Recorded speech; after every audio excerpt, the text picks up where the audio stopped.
Hey everyone, I decided to make this tutorial today because I just felt like the tutorials that I'm finding online are overly complicated on making these face masks, and I wanted to just give one that was easy for someone who does not have amazing sewing skills. I can sew blankets and pillows and curtains and fitted sheets, but I have never made a dress or followed a pattern, and so I just wanted to make it an easier option for people.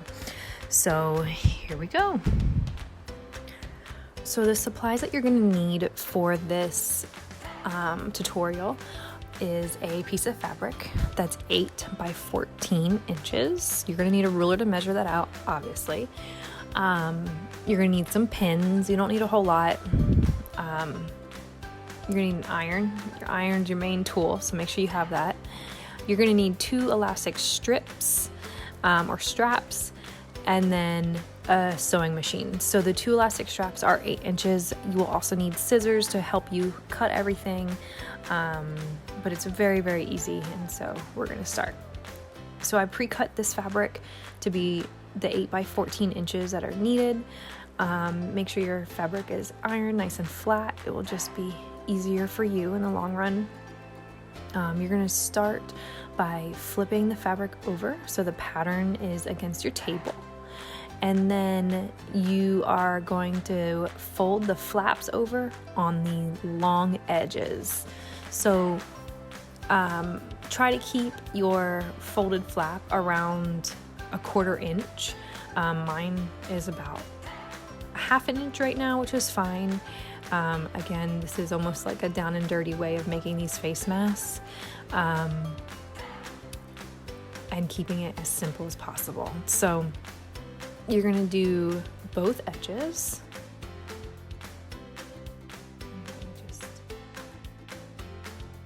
The only thing that you need to be careful of while you do this part is to make sure that your flaps that you're folding over are even all the way across. You don't want it to be like a 1/2 inch on the left and then 1/4 inch on the right, because then it won't match up. So once you get both flaps ironed over and pressed, you're then going to fold the fabric in half, bringing the raw edges that are exposed together. You want to make it as even as possible, and then you are going to take the iron and then press the fold that you just made.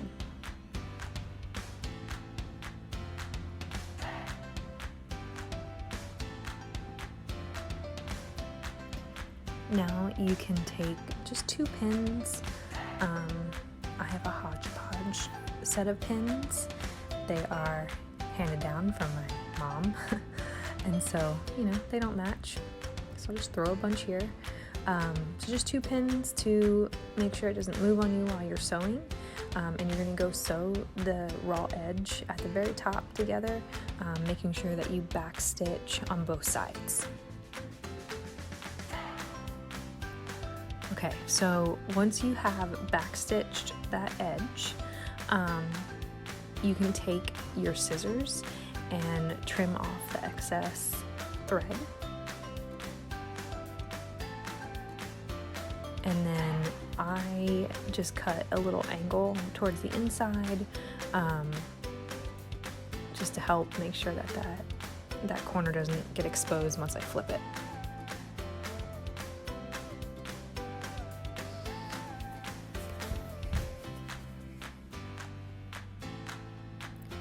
All right, so now you're going to turn your fabric inside out.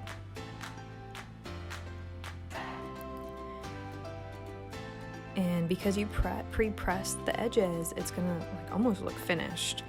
So I'm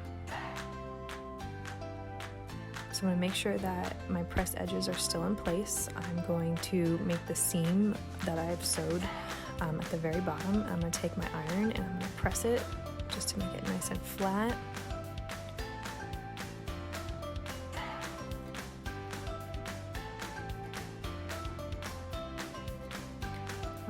So now we're actually ready to put the pleats in.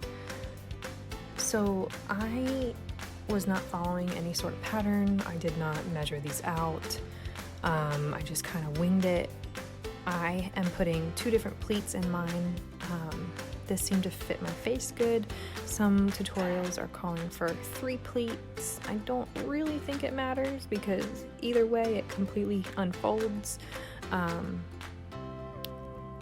But this duck fabric that I'm using is a very thick fabric, kind of like a canvas, and it's a little hard to fold, and I have a really old sewing machine. So once you get your pleat how you want it, this is probably about 1.5 inches from the top. You're gonna fold it over. The fold is about a 1/2 inch, maybe a little bit less, and then you're gonna pin it in place. And so you're gonna pin it on both sides, and then you're gonna do your very best to make an equal pleat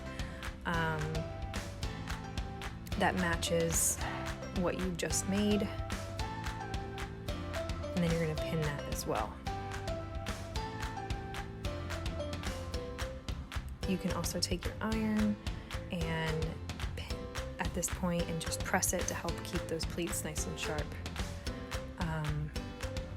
And now we're actually going to insert the elastic. So I kind of use my nail and measure just a 1/2 inch into the elastic, and I'm going to pin it at the very top. A little tip for you is to make sure that your elastic does not twist before you put it on the other side. So, and again, it's just at the very edge. You can adjust this size according to your face. If you have a little face, you might want to do it with a smaller hoop. If you have a larger head, you might want to make it longer. It's up to you. So just repeat this on both sides, making sure that you pin the elastic in place, making sure it doesn't twist, and go ahead and insert it.